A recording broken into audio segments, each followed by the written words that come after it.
I'm so excited to be here. And I had a question for you ladies. Now, if you really could write down any goal and you could achieve it with like no stipulations, it didn't matter how big, how crazy your goal was, would that change some of the goals that you have set? Are some of you wishing that maybe your 2019 goal list was a little bit different, maybe that you had dreamed a little bit bigger? Well, before you get worried, I'm not going to spend the next 20 minutes giving you a rah-rah speech on how you can achieve anything that you set your mind to. Because I've been around the block long enough to know that it doesn't always work like that. And I learned that lesson standing in front of 2,000 people competing for the title of Miss Utah. It was 2015 and I had made the goal to be Miss Utah. And as somebody who loved personal development, who had studied it at a young age, I knew that if I was going to accomplish this goal, I had to give it my all. And so I did. I had the personal trainer, I had the pageant coach, I had the dresses. I was paying $60 for a half-hour classical piano lesson. That is $2 a minute. I had given this truly everything that I knew how to give. And for those of you that maybe aren't aware of how pageants work, they take 50 girls from around the state of Utah, they throw us in a hotel room, and we're not allowed to see our family for a whole week while we compete. So there's a lot of drama, there's a lot of nerves, and there's a lot of just tense energy. And so I remember saying positive affirmations to myself. I worked for this, I planned so hard. And when I got on that stage, that last night of competition, they announced the top 10. And they announced one girl, and then the next girl, and then the next girl. And before I knew it, they had called all 10, and I was not one of them. And I was devastated because not only did I not have a chance to even compete for my goal, but for days and weeks, I was reeling with this idea of how could something that I had worked so hard for, a goal that I truly had given my all to, not happen for me. And I think we've all been there. When we put in the work, we set these goals that we think are amazing and achievable, and yet we don't achieve them, right? Or we fall short, or we realize how hard this is. And I truly, as a life coach and somebody that studied this for 12 years, I believe with all my heart that we can achieve any goal that we set our mind to. But we can't put a time period to it. Or else, all of us would be millionaires within a year. We would always be our ideal weight, and we'd win Miss Utah every single time we tried. But in reality, goal setting, sometimes we think it looks like this, right? If we're being optimists, we think goals are like this. We start out, we just continually progress, and it's amazing.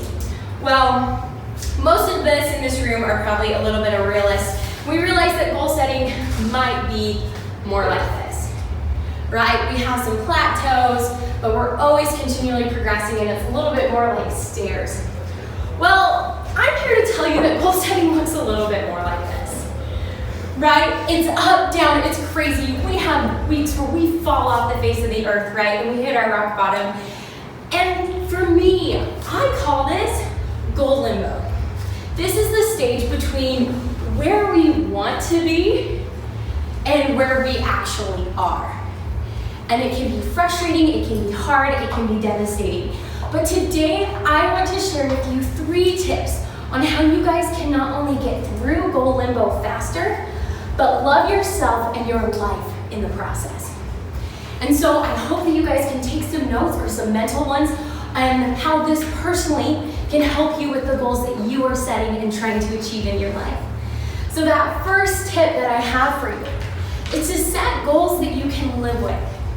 You don't want to be like my little sister. When we asked her, we said, Izzy, what do you want to be when you grow up? And she said, well, I really love art. I'm loving my high school art class. I think I want to be an art teacher. And we said, that's amazing. That's an incredible profession. We think you have a real talent in art. You should go for it. And she said, well, I do have one concern, but it's probably not a big deal. I don't like teaching, and I hate kids. Right? How many times have we set goals like that where it sounds like a good idea, or maybe it was nice on paper, but when it comes down to it, it's not really what we want out of our lives. It's not really something that is suited to us. So there's that type of goal that we set, and then there tends to be the goals that I call like overachievers. Not that we can't achieve amazing goals, but when I go and speak to teens about goals, they get so excited and so jazzed. And I'll never forget, I had this cute young lady come up to me after a speech, and she said, Abby, I'm so excited. I loved what you had to say. I have this major life goal. And I was like, I want to hear it. Tell it to me. She said, I want to be an Olympic runner. And I said, that's incredible. I said, do you run right now? And she said, no, I don't. I hate running. And I said, oh, okay. She said, but don't worry. I've set a goal, and tomorrow morning I'm going to run 10 miles. And I just had to smile and put my arms around her and say, you know what, that's an amazing goal, but maybe tomorrow morning, let's run a mile. Right? How many times have we set goals like that are ambitious and they're wonderful and we truly can achieve them? There's no doubt about that. But we beat ourselves up when we can't run 10 miles the first day. And maybe if you guys are like me, we can tough it out and we can run that 10 miles that first day. And maybe we can get up and push ourselves. We have that determination and we can run 10 miles the second day. But if your body's anything like mine, on that third day, it's going to completely revolt and we just forget about this goal because it's too hard and it's something that we can't live with. Instead, we need to take our goals in manageable chunks. In chunks of time or in abilities that we can handle.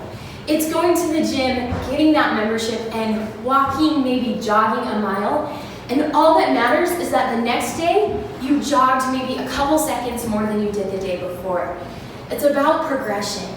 And so many times I have teens tell me their crazy goals, but so do adults. But we do it in a little bit of a different way. We say, you know what, tomorrow I'm going to change my life and I'm going to be a different person at work and I'm going to get along with all my coworkers. Well, that's an awesome goal, but it can only last and really work if you take it in chunks of time. So I want you guys to think about some of the goals that you have for your life. And they should be big and huge and scare you a little bit and be incredible, but think about how you want to chunk those and how you want to live with those goals. Because I'll never forget, in high school, I was crazy about working out. People knew I was like a crazy workout person. Jillian Michaels was my hero, and she still is. But I would always be shocked when, out of the kindness of their heart, a friend or a family member would say, Abby, let's go to the gym tomorrow together, or let's go on a run. And I'd get so excited that I would plan my hardest, my most intense, my most crazy workout that I could think of. And then I'd be shocked when they never wanted to work out with me again. So when it comes to our lives, we gotta make sure that the goals we're doing bring us joy every single day, and there's something that stretches us daily without overwhelming us. Now, my second tip for you guys is to not waste one moment of your lives. We live in a world that is full of distractions. And when we actually think about the word distractions, we have such a negative connotation to it. But in reality, we tend to embrace these distractions. How many of you are like me and you pull out your phone and before you know it, you're on Instagram and Facebook or Pinterest and you've been there for an hour when you just wanted to check the weather? I mean, that happens to me more often than I'd like to admit. And we get distracted by things that really aren't building our lives, they aren't building our joy, and they're not building our happiness. Now, I learned the importance of this skill when I was in college. I don't know about you guys, but I got into college and I realized, like, this is fun, but I kind of hate emptying my bank account every 3 months. And I decided that I wanted to get done and get into my degree as fast as possible.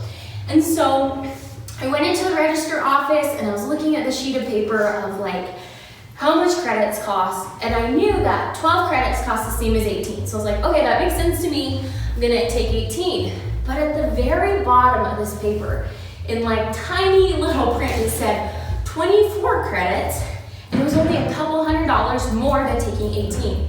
And the light bulb went off in my head, and I was like, this is my plan. This is how I'm going to get out of college fast. And so I went and tried to register, and my computer just wasn't working. So I went to the front desk to get some help, and I said, can you help me register for these classes? And they took one look at the classes and said, well, you can't take all these. And I said, well, yes, I can. The paper says I can. And they're like, you're gonna have to go get special permission from the dean of the college. So I took my little piece of paper, I took my computer, and I walked into the office of the dean of Weber State University. And I said what I wanted to do, and that I wanted to take 24 credits. And we had a 20-minute meeting, and 19 of those minutes were spent with her trying to convince me not to do this. But in the last minute, I convinced her to sign the permission, and I was able to take 24 credits. And I'm so happy to tell you that I was not only able to graduate college 2 years early, I graduated magna cum laude.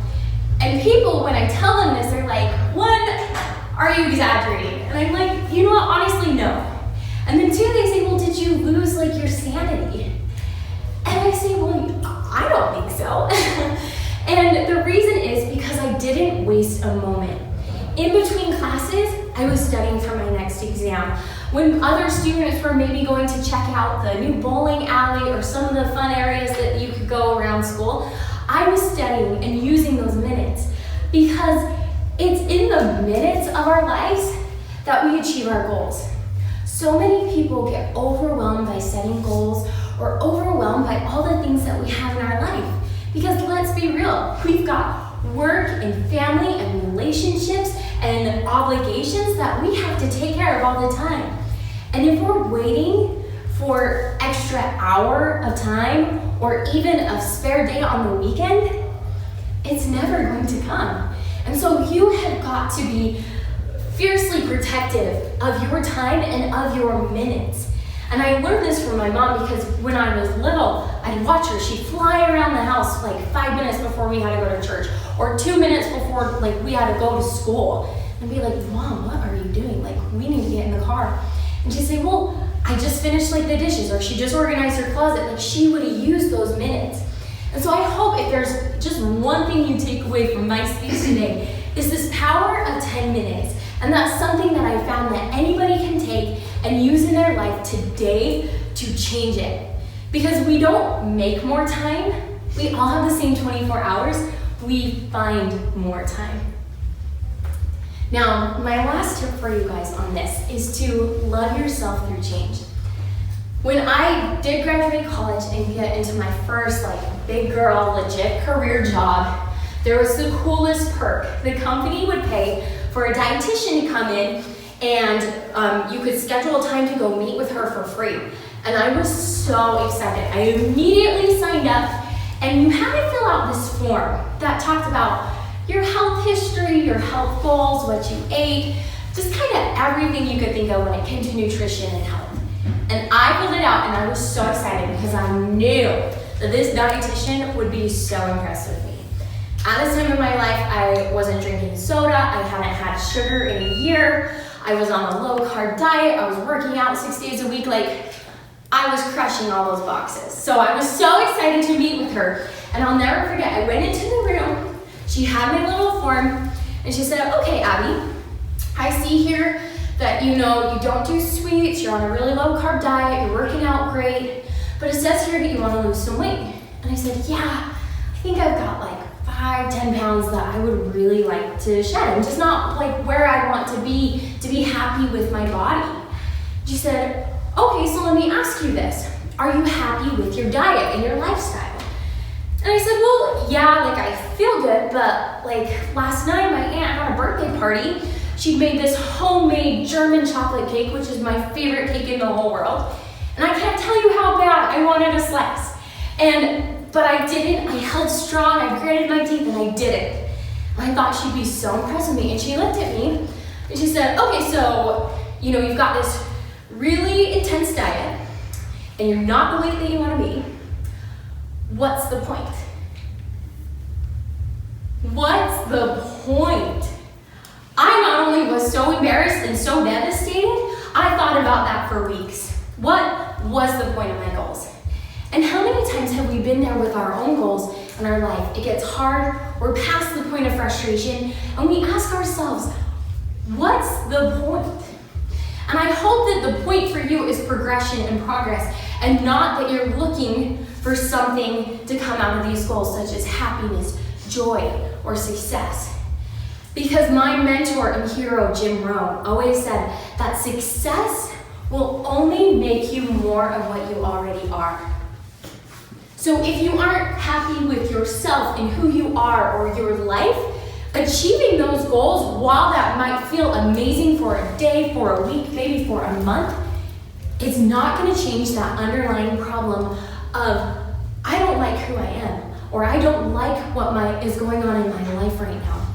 So my challenge for you today is to look at your life and see if you are waiting for happiness, if you're waiting to love yourself just because it's right over the horizon, if somebody just changed, or if your spouse would be different, or if something was to happen to you, or if a trial was to go away, then I would be happy.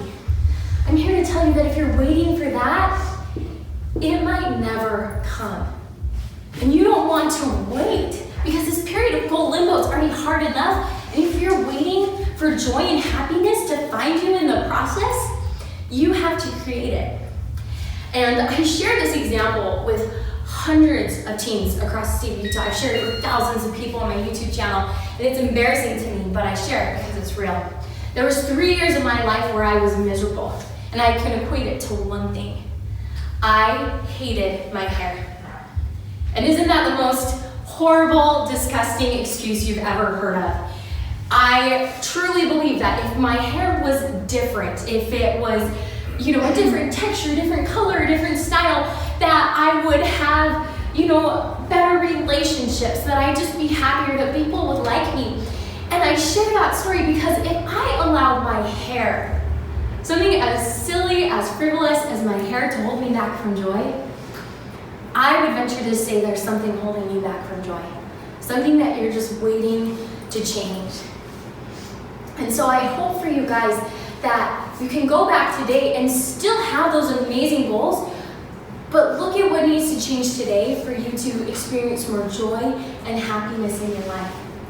I'll never forget, I was 17 years old, and the height of my hair is the crux of my life, and why doesn't my boyfriend love me, and why isn't school easier moments, and my family took me to Disneyland. And I marvel now that my family could take 5 little kids to Disneyland. And yet, I stood there in line for the Monsters, Inc. ride, and I had my hands folded, and I'm waiting for the car to come. And the ride attendant looked at me, and he said, "Do you know where you are?" I said, "Yeah, I'm standing in line at the Monsters, Inc. ride." And he goes "No, do you know where you are?" And I said, "I'm at Disneyland." And then he said, "Well, then why do you look so miserable?" Okay, if I can be miserable at the happiest place in the world, I think we can choose to be miserable at any time in our life. So I really hope that you guys will start to realize and use these tips to help you build a life that is full of joy and happiness every single day, and not just when we happen to get through that hard, maybe it's long, maybe it's short period of goal limbo when we don't know what's ahead of us, or we don't know if success is in front of us. Because there's been so many times when, you just have to look at your life and say, I'm not where I want to be. I'm right here, and there's so many things that I want out of my life. There's things I want to be different, I want to be better in, and that's okay. But if you're waiting for, to be happy when all those things happen for you, even if they do, it's not going to change how you feel inside.